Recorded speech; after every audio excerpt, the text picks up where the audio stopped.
Kuno immen nijaaf gurroma taati akam jirtan daawwattoota immen nama yeroon tana duutii oduu isaa kana isinitti hima an Muhammad Siraaji.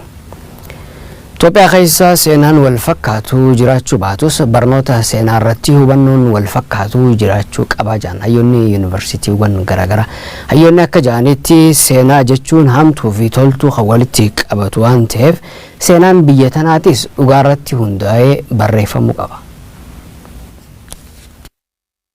Seenaan Itoophiyaa amma baratamaa jiru seenaa tokko ittiin boonee tokko ittiin qaana'u akka ta'e dubbatan hayyoonni yuunivarsiitiiwwan garaagara. Seenaa jechuun hamtuu fi toltuu kan walitti qabatu waan ta'eef dhugaa jiru irratti hundaa'ee barreeffamuu akka qabu himanii jiran. Biyya tana keessatti seenaa wal fakkaatu sabni qabu jiraachuu baatus seenaa irratti hubannoo wal fakkaatu jiraachuu qabaa jaan. Warri jibbuu maaliif akka jibbuu warri jaalatu maaliif akka jaalatu osoo hin qoratamne barreessuun sirrii akka hin taane dubbatan. Bakka seenaan itti raawwate deemanii barreessu malee magaalaa guddittii ta'anii waa'ee seenaa tokko barreessuun dogongoraa jaan. Hanga beekuttis hanga dubbisettis hanga immoo dhagaa jirutti hagammatti seenaan irratti walii galame akka hin jirre qindaa'ee bifa kaarkulee maalletti jijjiiramee manneen barnootaa keessatti kennamaa ture sin turre amma gammatti hin jiru hanga nu beennutti. Seenaan biyya kanaa ka tokko ittiin boonu ka tokko ittiin ibsamu ta'ee mul'ata. Seenaan biyya kanaa wal qabataa miti hawaasichas kan walitti fiduu miti. Seenaan seenaa eessatti isaa raawwatamuu eenyu isaa raawwatu hamaallee haa ta'u seenaan toltuu jechita ta'e ilaallamee galmaa'uu qaba. Miniilikichas yoo fudhanne toltuu inni hojjete qofa fuunee yoo kennu dura seenicha barreessuun duratti warri faarsu maaliif faarsaa warri jibbu maaliif jibbaa ka jedhu warroonni seenaa dura qorachuu qabu jedhee yaada. Ofiisii tokko qabatanii yookaan bakka tokko ta'anii latti seenaan kun sirrii miti kun ammoo akkana jechuun quubsaas miti sirriis miti. Haala amma biyya tana keessa jiruun dhugaa jiru dabsanii barreessuun akka jiru hayyoonni himanii jiran. Seenaan biyya tanaa kanan dura barreeffamaa tures aangoo irratti hundaa'uun seeneeffama dhugaa hin taane akka ta'e himan. Amma seenaa kana irratti waa dheessutu jira argite yoo ammoo seenaa namaa sudduqamu irraa dheessanii lakki kanan kaasin jechuun kun sirrii miti. Amma wanti argaa jiru kaarikuleem irratti illee gartummatu mul'ata gara tokkotti dabanii garma nama humna qabu waa dabsutu mul'ata. Seenaawwan badaa ta'anii dalagaman akka ukkamaman akka duubatti ta'an ta'uu hin qabu. Seenaadha waan ta'eef irraa baratamuu qaba dhiyaachuu qaba. Baay'ee nama dhukkubsa akkaataan ijaarsa seenaa biyya kana maalirratti hundaa'e aangoo irratti hundaa'e. Jechamni tokko jira kan seenaa ijaaru isa aangoo qabudha jedha. Kuni wanna seenaa keessa rakkoo seenaan akka seenaatti akka hin ta'in godhu keessaa tokko aangoodha. Damee barnootaa keessa dameen dhugaatti hiiquu damee seenaa waan ta'eef seenaan dhugaa barreeffamee beekanii waliif kabajuun akka barbaachisu dubbatanii jiran. Qoreen mana lubummaa Ortodoksii Oromiyaa damee Harargee lixaa hojii hubannoo uumuu mana lubummaa Oromiyaa irratti hojjechaa jiru hanga aanaalee godinaatti jabeessee hojjechaa akka jiru hime. Hawaasni afaan isaatii fi duudhaa isaa kudhaammatee akka waaqeffatu hawaasni Harargee lixaa akkan waliin dhaabbatu jedha. Qoreen mana lubummaa Oromiyaa kan Harargee lixaa Odii Musaa. Godina keenya godina Harargee lixaa warreen waa'ee kanaa hin hubatin hubachiisuudha inni jalqaba.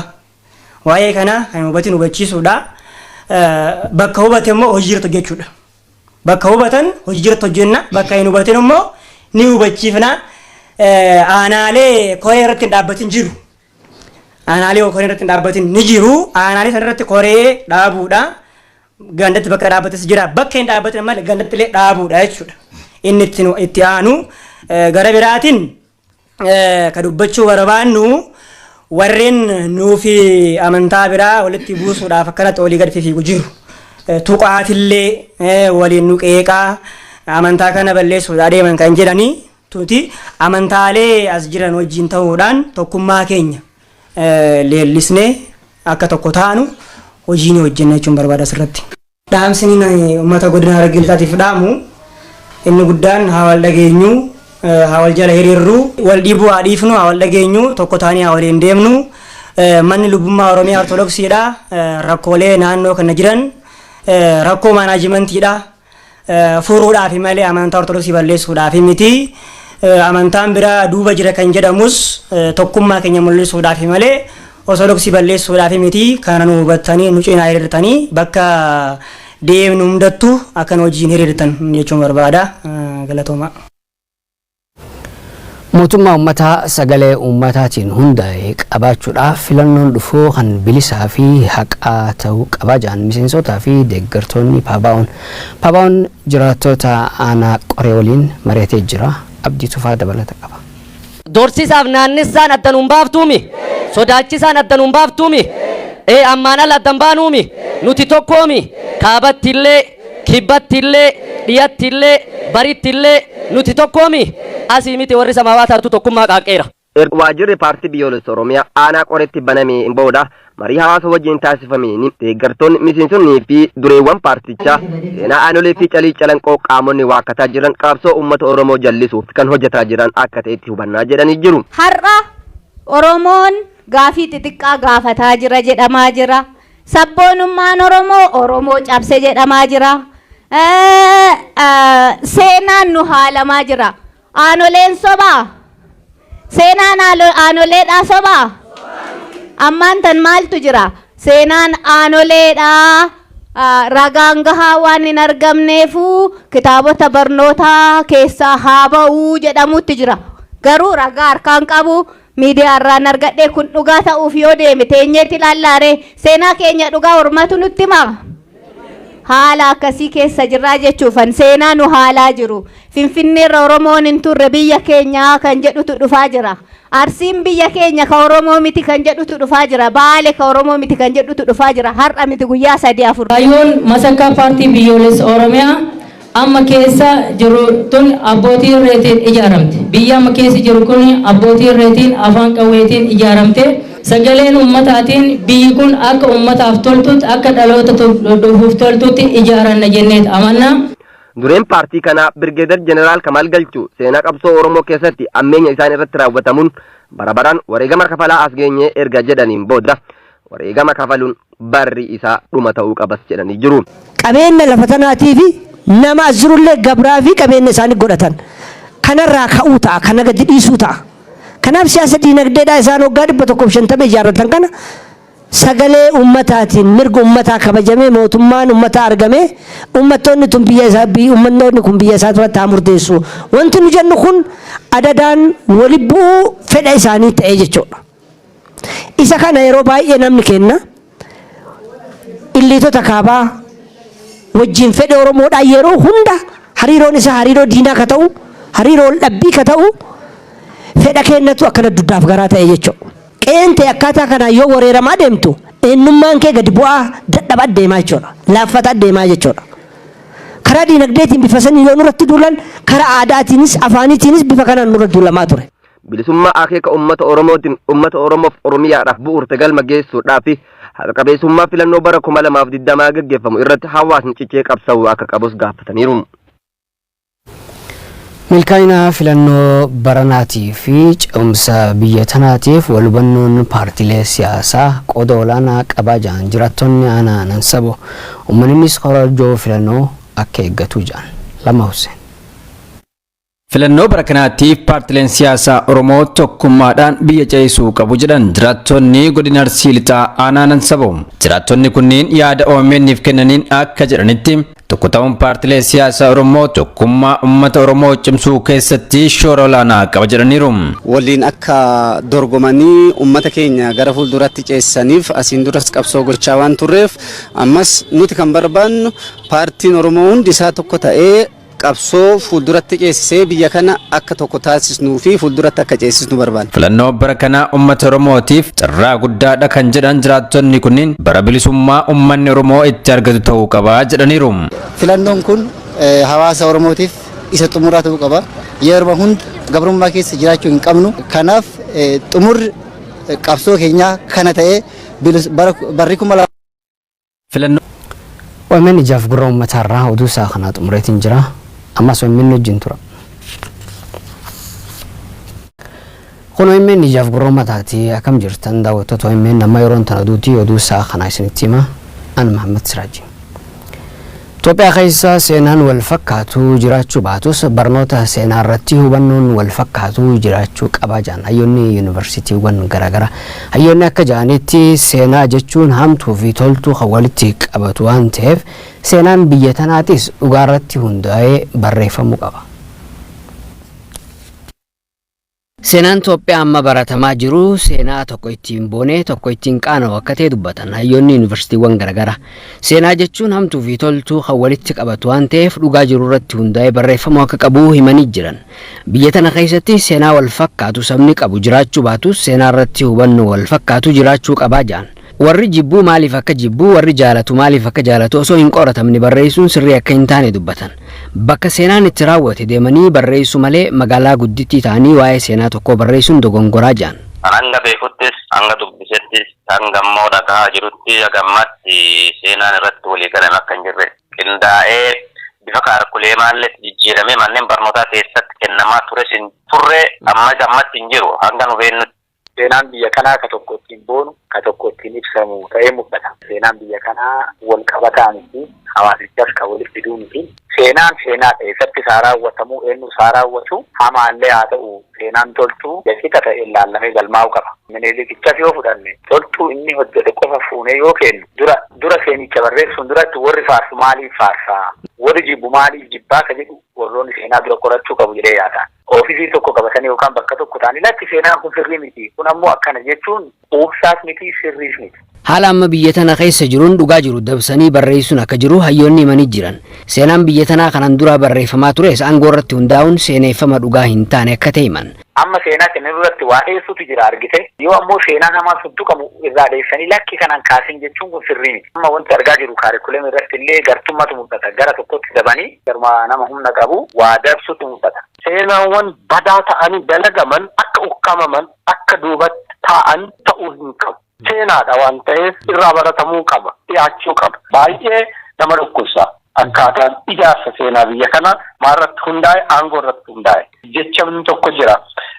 Kan seenaa ijaaru isa aangoo qabudha jedha. Kuni wanna seenaa keessa rakkoo seenaan akka seenaatti akka hin ta'in godhu keessaa tokko aangoodha. Damee barnootaa keessa dameen dhugaatti hiiquu damee seenaa waan ta'eef seenaan dhugaa barreeffamee beekanii waliif kabajuun akka barbaachisu dubbatanii jiran. Qoreen mana lubummaa Ortodoksii Oromiyaa damee Harargee lixaa hojii hubannoo uumuu mana lubummaa Oromiyaa irratti hojjechaa jiru hanga aanaalee godinaatti jabeessee hojjechaa akka jiru hime. Hawaasni afaan isaatii fi duudhaa isaa dhaammatee akka waaqeffatu hawaasni Harargee lixaa akkan waliin dhaabbatu jedha. Qoreen mana lubummaa Oromiyaa kan Harargee lixaa Udi Musa. Godina keenya godina Harargee lixaa warreen waa'ee kanaa hin hubatin hubachiisuudha inni jalqaba. Waa'ee kanaa hin hubatin hubachiisuudha. Bakka hubate immoo hojii jirtu jechuudha. Bakka hubatan hojii jirtu hojjenna bakka hin hubatin immoo ni hubachiifna. Aanaalee koree irratti hin dhaabbatin jiru. Aanaalee koree irratti hin dhaabbatin ni jiru. Aanaalee sana irratti koree dhaabuudha. Gandatti bakka dhaabbates jira. Bakka hin dhaabbatin malee gandatti illee dhaabuudha jechuudha. Inni itti aanu gara biraatiin ka dubbachuu barbaannu warreen nuufi amantaa biraa walitti buusuudhaaf akkanatti olii gadi fiigu jiru. Tuqaatillee waliin nu qeeqaa amantaa kana balleessuudhaa deeman kan jedhanii tuti amantaalee as jiran wajjin ta'uudhaan tokkummaa keenya leellisnee akka tokko taanu hojii ni hojjenna jechuun barbaada asirratti. Dhaamsini uummata godina Harargee lixaatiif dhaamu inni guddaan haa wal dhageenyu haa wal jala hiriirru wal dhiibuu haa dhiifnu haa wal dhageenyu tokko taanii haa waliin deemnu manni lubummaa Oromiyaa Ortodoksiidha rakkoolee naannoo kana jiran rakkoo maanaajimentiidha furuudhaaf malee amantaa Ortodoksii balleessuudhaaf miti. Amantaan biraa duuba jira kan jedhamus tokkummaa keenya mul'isuudhaaf malee Ortodoksii balleessuudhaaf miti. Kana nu hubattanii nu cinaa hiriirtanii bakka deemnu hundattuu akka hojiin hiriirtan jechuun barbaada. Galatooma. Mootummaa uummataa sagalee uummataatiin hundaa'e qabaachuudhaaf filannoon dhufuu kan bilisaa fi haqaa ta'uu qaba jedhan miseensotaa fi deeggartoonni Paabaa'oon jiraattota aanaa qoree waliin mari'atee jira. Abdii Tufaa dabalata qaba. Dorsiisaaf naannessaan addan hin baaftuumi. Sodaachisaan addan hin baaftuumi. Ammaan ala addan baanuumi. Nuti tokkoomi. Kaabattillee, kibbattillee, dhiyattillee, barittillee nuti tokkoomi. Asii miti warri samaawaataatu tokkummaa qaaqqeera. waajirri paartii biyyoolessa Oromiyaa aanaa qoretti banameen booda marii hawaasa wajjin taasifameen deeggartoonni miseensonnii fi dureewwan paartichaa seenaa aanolee fi calii calanqoo qaamonni waakkataa jiran qabsoo uummata Oromoo jallisuuf kan hojjetaa jiran akka ta'etti hubannaa jedhanii jiru. Har'a Oromoon gaafii xixiqqaa gaafataa jira jedhamaa jira. Sabboonummaan Oromoo cabse jedhamaa jira. Seenaan nu haalamaa jira. Aanoleen sobaa. Seenaan aanoleedhaa sobaa. Ammaan tan maaltu jira? Seenaan aanoleedhaa ragaan gahaa waan hin argamneefu kitaabota barnootaa keessaa haa ba'uu jedhamutti jira. Garuu ragaa harkaan qabu miidiyaa irraan argadhee kun dhugaa ta'uuf yoo deeme teenyeetti ilallaare seenaa keenya dhugaa hormatu nutti hima. Haala akkasii keessa jirraa jechuufan seenaa nu haalaa jiru. Finfinneerra Oromoon hin turre biyya keenya kan jedhutu dhufaa jira. Arsiin biyya keenya ka Oromoo miti kan jedhutu dhufaa jira. Baale ka Oromoo miti kan jedhutu dhufaa jira. Har'a miti guyyaa 3-4. Kaayyoon masakkaa paartii biyyoolessa Oromiyaa amma keessa jiru tun abbootii irreetiin ijaaramte. Biyya amma keessa jiru kun abbootii irreetiin afaan qawweetiin ijaaramte. Sagaleen ummataatiin biyyi kun akka ummataaf toltutti akka dhaloota dhufuuf toltutti ijaaranna jenneet amanna. Dureen paartii kanaa Birgeedar Jeneraal Kamal Galchuu seenaa qabsoo Oromoo keessatti ammeenya isaan irratti raawwatamuun barabaraan wareegama kafalaa as geenye erga jedhaniin booda wareegama kafaluun barri isaa dhuma ta'uu qabas jedhanii jiru. Qabeenya lafa tanaatii fi nama as jirullee gabraa fi qabeenya isaanii godhatan kanarraa ka'uu ta'a kana gadi dhiisuu ta'a. Kanaaf siyaasa diinagdeedhaa isaan waggaa 150 ijaarratan kana sagalee ummataatiin mirga ummataa kabajamee mootummaan ummataa argamee ummattoonni tun biyya isaa ummattoonni kun biyya isaa irratti haa murteessu. Wanti nu jennu kun adadaan wali bu'uu fedha isaanii ta'ee jechuudha. Isa kana yeroo baay'ee namni kenna illiitota kaabaa wajjin fedha Oromoodhaa yeroo hunda hariiroon isaa hariiroo diinaa ka ta'u hariiroo dhabbii ka ta'u fedha kennatu akkana duddaaf garaa ta'e jechuudha. Qeente akkaataa kana yoo wareeramaa deemtu eenyummaan kee gadi bu'aa dadhaba deemaa jechuudha. Laaffata deemaa jechuudha. Karaa diinagdeetiin bifa sanii yoo nurratti duulan karaa aadaatiinis afaaniitiinis bifa kanaan nurratti duulamaa ture. Bilisummaa akeeka uummata Oromootiin uummata Oromoof Oromiyaadhaaf bu'uurte galma geessuudhaaf haqa qabeessummaa filannoo bara 2020 gaggeeffamu irratti hawaasni cichee qabsa'uu akka qabus gaafataniiru. Milkaa'ina filannoo baranaatii fi ce'umsa biyya tanaatiif walhubannoon paartiilee siyaasaa qooda olaanaa qabaa jiran jiraattonni aanaa sabo uummannis korojoo filannoo akka eeggatu jiran lama Hussein. Filannoo bara kanaatiif paartileen siyaasaa Oromoo tokkummaadhaan biyya ceesuu qabu jedhan jiraattonni godina Arsii Lixaa aanaa sabo. Jiraattonni kunniin yaada OMN'if kennaniin akka jedhanitti tokko ta'uun paartilee siyaasaa Oromoo tokkummaa uummata Oromoo cimsuu keessatti shoora olaanaa qaba jedhaniiru. Waliin akka dorgomanii uummata keenya gara fuulduratti ceessaniif asiin duras qabsoo gochaa waan turreef ammas nuti kan barbaannu paartiin Oromoo hundi isaa tokko ta'ee qabsoo fuulduratti ceesisee biyya kana akka tokko taasisnuu fi fuulduratti akka ceesisnu barbaanna. Filannoo bara kanaa uummata Oromootiif carraa guddaadha kan jedhan jiraattonni kunniin bara bilisummaa uummanni Oromoo itti argatu ta'uu qaba jedhaniiru. Filannoon kun hawaasa Oromootiif isa xumuraa ta'uu qaba.